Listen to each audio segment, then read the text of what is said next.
Picks and Parlay family, it's me, Detroit Lenny, here to talk a little NFL action here. Mid-July, we're talking NFL.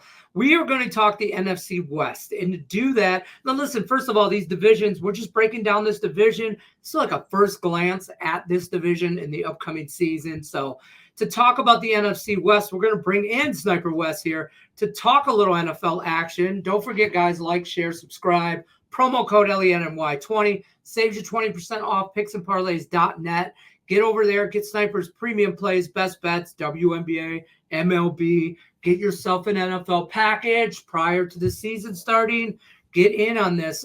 Wes, you have been tasked, luckily, with the NFC West. So I'm going to start with the Rams here. And the reason I'm going to start with the Rams is because I feel like I'm kind of qualified to talk about the Rams. Number one, yes, they do play in LA and I live here in LA, but they actually train at California Lutheran University, which is 1 mile from my residence right here where I'm talking to you from. So I'll actually be at Rams camp. I'm going to go down the road and check it out a couple times. The Cowboys coincidentally actually train 30 miles north of me as well. So I'll be at Cowboys camp too, checking that out. But so the Rams season, Lenny, starts right where it ended in Detroit, right? They lost 24-23 to your Lions. Which, who knows what could have happened with the Rams, right? If they win that game versus your Lions, who knows how far they really would have went in the playoffs. But, luckily for you, your Lions won. But they're going back to Detroit. That's, it's Sunday Night Football. It's the first game of the year. So that'll be an interesting game. And, guys like Puka and guys like Byron Young, right? The Rams just have a knack for developing talent and drafting well, right?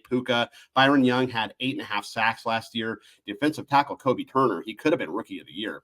And they drafted Jared Verse. They drafted Brandon Fisk the first round this year. So they did lose Raheem Morris, right? So he went to go coach the Falcons. So Chris Shula takes over. But I still think the Rams are going to be pretty good, as Larry David would say, Lenny. And I do like them to go over the win total here.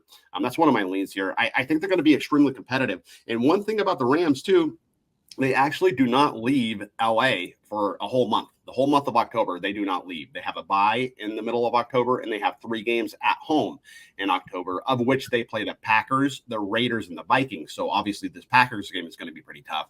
But then you get the Raiders and Vikings, which are 2 winnable games. So you can go 2-1 and not leave your state or your city for a whole month in the middle of the NFL season, which is huge for them, right? So I like that. That's going to be one of my leans.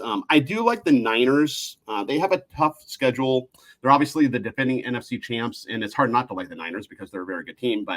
And they have some tough games, right? Because they have a tough strength of schedule because they were in the NFC Championship game last year and the Super Bowl. But they have the Chiefs, the Cowboys, and Lions all at home, right? So they're getting their toughest competition at home.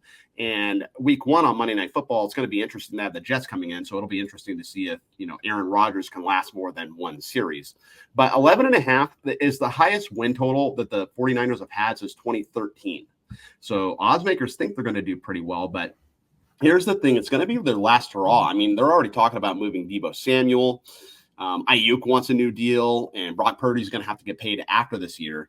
So they did draft Ricky Pearsall out of Florida, wide receiver. So he's probably going to be a good receiver, and they're hoping he will. That way they can just cut ties with Ayuk, and then, Pearsall is the new Ayuk, so to speak, on a better deal for the Niners. But this might be the last year for this core of players, with Kittle too, to get it done and win a Super Bowl. Otherwise, they might have to disband some of this group.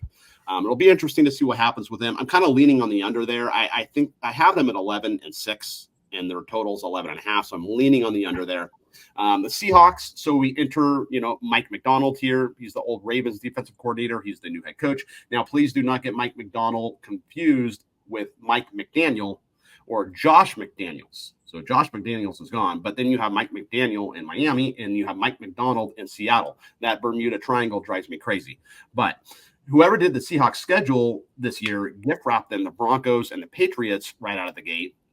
So right off the bat, there's whispers, that Sam Howell's going to take Geno Smith's job. That's the word on the street in Seattle. He had a good year with the Commanders last year, but, we'll see what happens there. I think McDonald is going to bring some defensive intensity, AKA Legion of Boom, back to Seattle. And Ryan Grubb is the new offensive coordinator here. He was the Washington Huskies coordinator with Michael Penix Jr. So he goes across town to the Seahawks, and Jackson Smith and Jigma, he did not like the old offensive coordinator, so he's going to like Ryan Grubb. They're going to be airing it out there, whether it's Geno or whether it's Sam Howell. So I do like the over. I think Seattle's a team on the rise. We get to the Cardinals. So Marvin Harrison Jr. is going to be a flat-out stud. This guy is going to be a Pro Bowler, a multiple-time Pro Bowler, but he can't play every position on the field. Jonathan Gannon, great head coach. He does have some moxie, but my obstacle with the Cards, their first 8 games are a gauntlet. They have the Bills, Rams, Lions, Commanders, Niners, Packers, Chargers, and Dolphins. That's their first 8 games. So, other than that Commanders game, they're going to be a dog in every single game. And I just think, they can go 1-7 or 2-6 in that stretch.